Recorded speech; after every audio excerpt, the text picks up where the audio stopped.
notice it's Tuesday, not Monday. You know why that is? I do these Monday live shows, and yesterday, guess what? I completely forgot. So, sometimes life happens, especially in a busy run up to Christmas. And I woke up this morning in a panic thinking, I didn't do the live show. And how will the world keep spinning? So I thought I would jump on this morning and talk about a couple of things. Obviously, we're getting towards kind of Christmas time and holiday time, so I kind of want to do something a bit light here. I'm not going to do something festive because there's work to do, so I'm going to do something, but I think will be a little bit light and a little bit simple and just a bit of, I suppose, a little bit revelatory, if that's the right word, and to demonstrate something to you. I want to talk to you about exam technique. Now, I don't know if you're a PE teacher of any kind. I don't know what sort of relationship you have with the concept of exam technique. Mine, in the first half of my career, did basically 20 odd years. First half of my career, it was kind of untouchable. I wasn't really sure. I was cautious to kind of be too directive over it. In the second half of my career, I was extremely directive. And I sort of realised in the second half of my career that when we looked at concepts like metacognition in education, which is that sort of notion of learning how to learn, and I'll get more into detail of this here, that developing exam technique for qualification PE students was really the epitome and the peak of metacognitive strategy and metacognitive skill. Now, there are other metacognitive things that we should and could do with our PE students, but definitely exam technique is one of them. And for that reason, we've actually developed a specific course, which I'm going to demonstrate to you today, for PE exam technique, and I'll give you a bit more detail about that in a few moments' time. Now, a couple of things that I want to talk about as objectives that I want this course to achieve. So let's say you enrolled your students to this course, and let's say you as a teacher were using this course with your groups. Okay, what would we hope and anticipate might happen? Well, first of all, the core basis of this is your PE students definitely should get a better representation of raw marks for their subject knowledge. The translation of subject knowledge, subject vocabulary, subject specific skill sets should translate better onto the exam paper or equivalent. That should happen.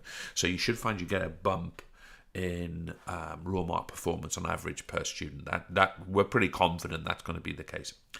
The other thing that we believe will happen is, depending on when you introduce this course, and obviously I'm going to show you the parameters of the course in a second, you should find that the learning of the content improves, because some of the skills that the student's learning, some of the awarenesses that they will have, will actually allow them in the process of acquiring and learning new material. So we actually believe it will form a good foundation of skill set. So when students learn new things, they should be able to base, let's call it encode, that new acquisition of knowledge and skill better. Now, I'm not going to get into encoding variability. I'm not going to get into the cognitive science of that here. That's for another day. But that is well represented in sort of cognitive science research and why that should be the case. And thirdly, I want to come back to the word metacognition. It's such a kind of a tantalizing concept. By the way, go and check out our metacognition for PE teachers in the Teacher Academy. But one of the things I would mention here is that we need to reflect on our PE courses a little bit. Let's say our GCSE, our Cambridge National, our A-level, whatever it happens to be. We need to reflect on it and realise that it is far more a test of metacognitive strategies than perhaps, or maybe they're equal, I don't know, than or equal to subject knowledge in the specification, the qualification, in the language of the course. So we need to be thinking as seriously, at least, about the metacognitive strategies we develop with our students as we do about the content development that we sort of get through that course and deliver that course. So we are really confident today that something like a GCSE PE course, an A-level PE course, a BTEC Sport course, these are direct measures of students' metacognitive skills. That is a fact. And for that reason, we believe this course would benefit very near all examination PE students. Now, I've talked about it loads. Let me actually show you what it is. Let me just set this up quickly. Sorry, my classic for what should be a Monday morning. My phone bleeps. It's been pretty much every week this happens. So let's have a little look at this. What is this exam technique thing? Well, here this thing is. It's PE exam technique powered by the roadmap. I'll come back to this element of it in a second. So what are we looking at here? We're looking at a 2-chapter course, Introduction to PE and Sport Exams, and the roadmap, which is chapter 2. And here you can see we've got 3. Let me just go a little bit bigger. Here we've got 3 lessons, 4, 5, and 8 in chapter 1. And down here we've got 5 lessons, 10 lessons, 13 in chapter 2. So first of all, we believe this whole course is in the region of 4-hour study for your students. Now, not that they should necessarily do the study all in one go, that you will probably drip feed this in. You will probably use, for example, the explain lesson after a student perhaps has done well or poorly in an end of unit assessment or something, and they've struggled with explain questions. You will get them to go and do that lesson as an example. But let me just talk you through what the lessons are. We are talking about having lessons on paper structures, types of questions, and extra details. We're talking about processing. This is the one I'm going to focus on in a second. Processing a PE and sport exam paper. We're talking about an introduction to the roadmap, more of which to follow. And we are talking about looking at multiple choice and objective response, short and long prose questions, and extended writing questions. Down here, we are looking at define, identify, describe, and analyze, suggest, summarize. We are looking at calculate, illustrate, explain, justify, and compare. We are looking at, for example, analyze and examine, evaluate and assess, and discuss. These are the command terms your students are very, very likely to be exposed to. But this is not just about command terms. Let me go back into here. Let me go into processing a PE and sport paper. What will happen when we have a look at this? Here we have a 9-minute tutorial. You'll notice here that my student Alan, who I'm representing, hasn't watched this. And I'm actually unsure whether you get the sound with this. Things get interesting. What do we mean by if you accept from me that sound is there. What should you do first, but second, third, and let's say last? So a couple of things as this teaching starts. You notice we've got 2% accrual of the viewing here. Notice the little grey block below the green video line here. If I drag this bar, where we're starting to talk about the top tips, what to do at the start of the exam, the tracking will now track me here and back there, and this will now obviously go up to 3% and 4% in due course. Notice that I've not been credited for what I've not watched. If I jump this video up to here, where we're talking about what a student should do for each question, underline the command, write the topic title the question is asking about. We're telling the students what we think they should be doing here. And here, after completion, they are the sleuth, put pen down, find clues, errors, gaps, missed opportunities. But notice the student has watched here, here, here, and here, and they've been credited by 6%.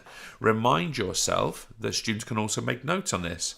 After, I'll write the student's voice here. After I put my pen down, I must act as a sleuth and go and find, let's say, missed opportunities. Okay, so I'm going to put my pen down. I'm going to do that. Notice that note goes in this part of the tutorial. Perhaps I'm up here. Oops, didn't mean to do that. Perhaps I'm up here. Our recommendation for us. Could you ignore us? Of course you can. But we think that will serve. Well, let me go to something a bit more suitable. I'm going to say for every question, write the topic name below the command. So what we're saying here is that if a student gets describe, minute ventilation, they should take the concept. Obviously, they've got their command term describe, but we want them to take the command, the topic area of minute ventilation, or you could describe lung volumes, and have that very clearly written down. The student then is more likely to write specifically about that thing. But anyway, let me put that note in there. This note goes here. And of course, what our students now have done is they've done 7%.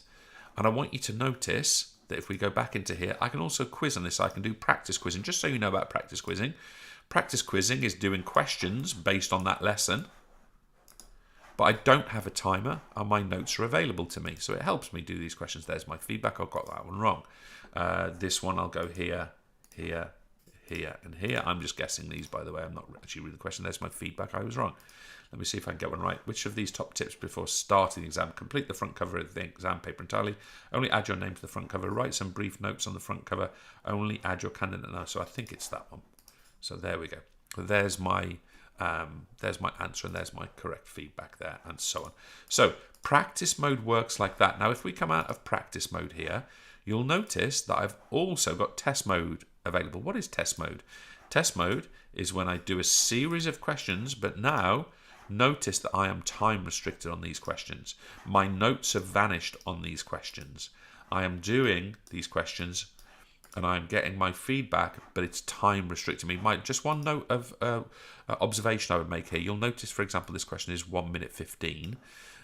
This was a 1-minute question because Alan perhaps experiences dyslexia, perhaps he's an anxious young man, whatever it happens to be.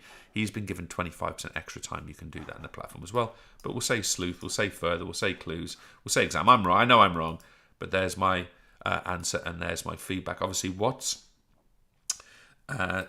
happening here is the student is engaging in testing for that particular batch of knowledge.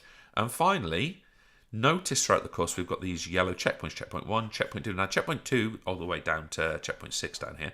But checkpoint 2 is the interesting one for me because it's going to incorporate the stuff I've just been working on and the stuff on the introduction to the roadmap. So if you look in here, 12 questions in 12.5 minutes. If you look in here, it's going to ask us about processing the paper and introduction to the roadmap. Notice what the question now does. It lines up the time as a whole. It gives me the run of the first question, and now I'm answering questions and I don't get any feedback until I've completed the checkpoint. So in this case, what's going to happen here, whenever I'm ready, if I eventually do my answers, I feel bad, I'm probably going to get 0% here, but if I do my answers here, let me get one right. Which of the following features makes the roadmap memorable? It's highly visual. Okay, so I've got one right. So once I've done all my 12 questions, it's at that point I will get, I didn't do too badly on the guesswork, I'll get my score here. But of course, what I can do at the end of this is I can now review my answers. Okay, so I can get my answers and my feedback at the end of this experience. And what I would like colleagues to realize about this course is that, of course, imagine, I've just rushed through that, but imagine our student here, effectively what they're doing here is, I'll just go back to the course, what they're doing here is they're working through the metacognitive strategies they should be using during the exam paper. Now, the big part, you can imagine what this is like, me showing extended writing and short and multiple choice, etc. But what I want to just quickly focus on is this stuff here. If, for example, your student needs to learn how to evaluate, well, let's do the explain one. I mentioned this earlier. If they need to learn about the explain skill, this here is a lesson, in this case 10 minutes. In this explain skill, oh my, actually have a look at it. We'll show them. I'm going to use here, effectively, I've said, from the right atrium through the tricuspid valve up to, and here we'd have the right ventricle. And for that reason, I get my mark because I've shown. So we're literally modelling out here. Literally modelling out examples of how to plan, notice how to answer questions. The question is effectively a rephrasing of the question, just as explain why it says explain. In essence, how to explain. And I want to share something with you folks. You might be wondering like what this powered by the roadmap thing actually means, okay? And I've actually got another tab open here. I'll share it with you. If you go to our free resources pages from the homepage, you can't miss it. Just click on free resources, the everlearn.com free resources. And then you search in there for roadmap. This will bring up the roadmap for you here. And what you folks can do is you can go there and you can download your free roadmap resources. And you just put your email, it's completely free download. You do that. Now, I'm actually just going to come back onto the screen here because I meant to actually have the download ready. So I'll talk while I'm actually just quickly finding this. But the point I want to make here is that this is a whole system of writing. It's a whole system of thought, and it's a whole system of responding to exam questions. So just as I look to find my roadmap in the background here, I just want to show you what this actually is and give you some examples of it. Here we go. So I've managed to find that, I believe. Here we go. So and go back to my viewing. We'll get rid of the little Gemini preview here. But this document here, which is, you see here, it's a substantial document, all of the exam skills, which you can go and have a look at. What we're going to do is we're going to click to the explain skill. Okay, now before I do that, just be reassured there's everything you need to know about how to go about actually using this. Okay, so I won't bore you with that. But if we just go to our explain skill here, what you'll find is that there is the explain roadmap, and I'll just give you the metaphor just ever so briefly.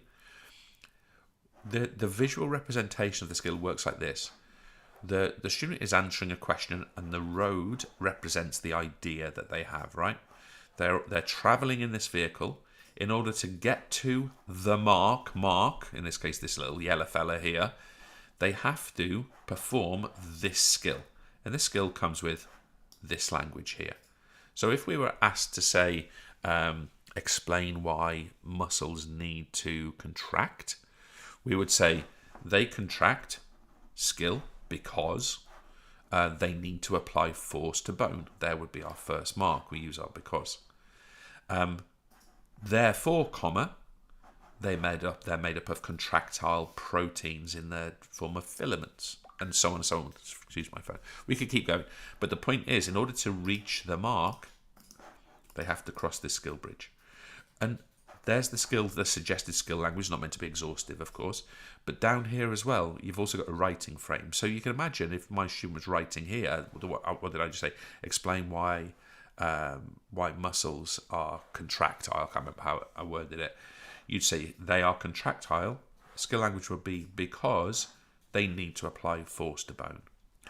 Therefore, comma, they're made up of contractile proteins in the form of filaments. This writing can then go down here to produce the final answer. Another example here. This one's a nice one. Compare. Let's say we're comparing, I'm doing a live show now. Let's compare a live show to a recorded show. We would say here, a live show can have things go wrong, such as a phone beeping in the background. No mark yet, by the way. In contrast, a pre-recorded show, there's my skill, can have those things edited out. Okay? Notice that to get to mark, I've used that key language from here. And that, my friends, is why the roadmap is really, really valuable. Because one of the things we found with the roadmap is the students will never forget these visual stimuli. Sometimes they'll forget these words and only use some of them. That's true. Sometimes they'll use other ones because it just works better sometimes to use additional amounts. That's fine. But they will never forget that metaphor. They'll never forget that metaphor, metacognitive in its nature.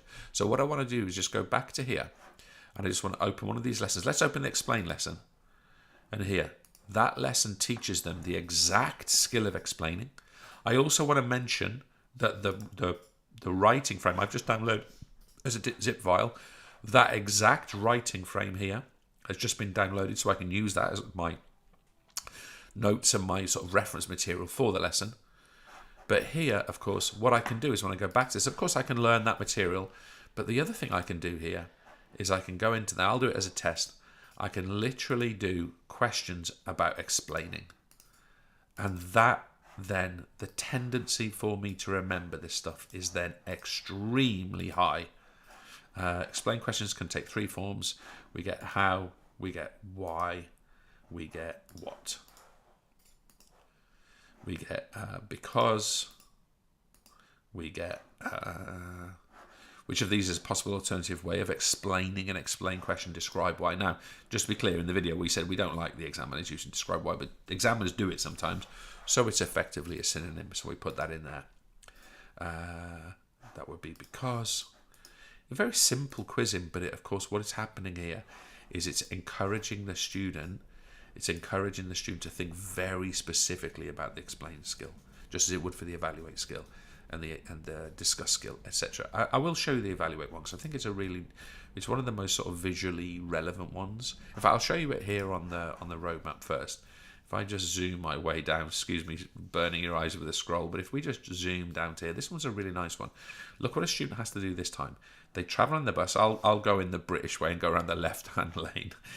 So what a student would do on this idea is they'd get to their idea here and they'd go around this side of the roundabout and they'd view things from one direction and they'd come all the way around and then view it from the other. So if this was evaluate, I don't know, a method of training like fartlek training, you could say a strength of fartlek training is it's continuous, but it includes changes of pace.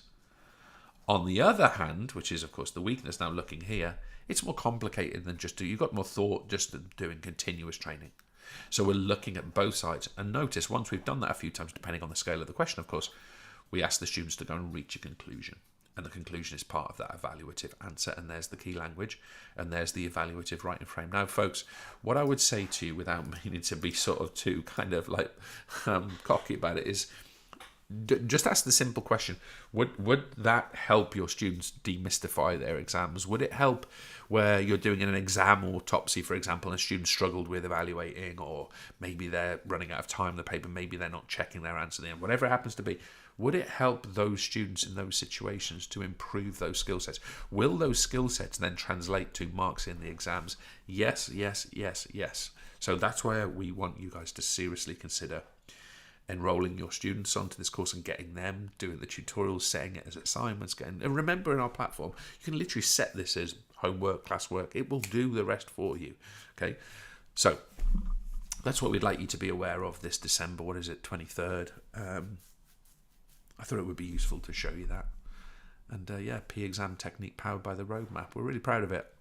And a couple of things. That is a premium course on the platform of theeverlearner.com. If it's something, come and discuss a subscription and being part of our network.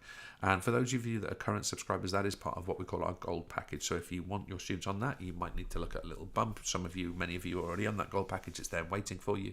Those of you that are not, want to consider that as part of that experience. So if that's something you would like to do, get in touch, and and we'll go from there. I don't think I've put contact details in the description of this particular video, but I'll quickly edit that when I jump off the live stream now, and make sure that you've got all the information from below the video that you could need to do that. So it only leaves me to wish you a wonderful Christmas. We've had an interesting discussion in our team recently about whether one should say have a lovely festive period, a lovely holiday.